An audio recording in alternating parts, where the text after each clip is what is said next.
It's hot and dusty, and the smells from dried blood and sweat swell in the night sky. There's there's darkness all around. It seems to be an open field with nothing to boast of but a short wooden block stained with the tears of those from years gone by. And sand blowing on the top of the wind threatens to cover the faint image of a young woman standing on an old wooden block, all alone and in despair. Quietly, she moans for help. She's tried before.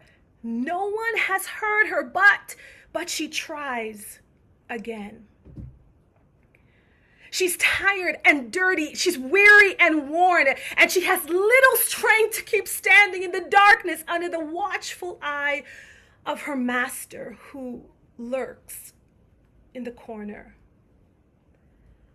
Speaking to no one in particular, she mutters these words: I am a slave to sin, under the power of darkness, nameless and faceless, only good for what I can do. I am no stranger to abuse, bitterness, lust, pride, jealousy, hatred, and rage. They all take their turns. There's no protection, no rights, no voice. I am powerless, chained and bound, naked and ashamed. I am a wounded creature, a broken vessel.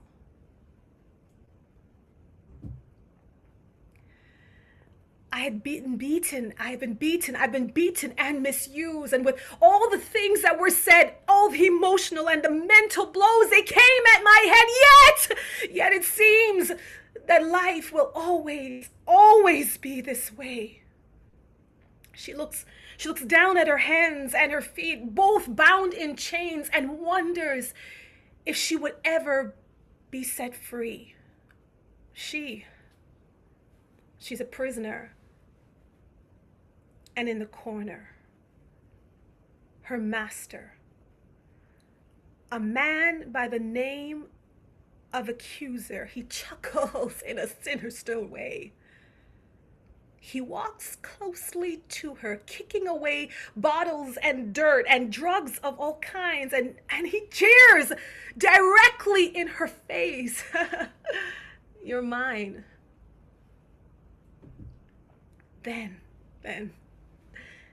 Then a wind begins to blow.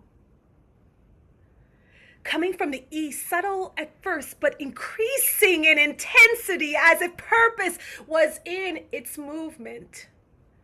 She looks up and feels a drop of blood on her cheek. Her worn hands check to see where it came from. No, she doesn't think that she's bleeding, but then there's another one.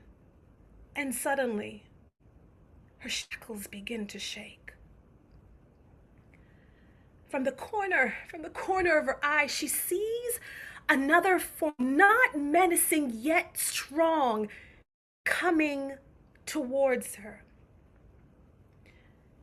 And with each step that he takes, it seems that darkness itself is afraid. She no longer hears the jeers of the accuser, nor the blood-curdling screams that pierce through her night. Something is different. Fear is no longer on center stage. Hatred seems to cower, and rejection is slipping away. And the accuser, wow, he's paralyzed in defeat. And with one more step, he is near her. He says not a word, but he looks directly at her, and the fire in his eyes penetrates her soul. She doesn't understand it. But the two blood drops that fell on her face seem to have come from the wound in his hand.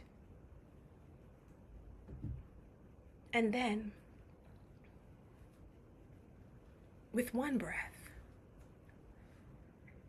he speaks those words that she has longed to hear.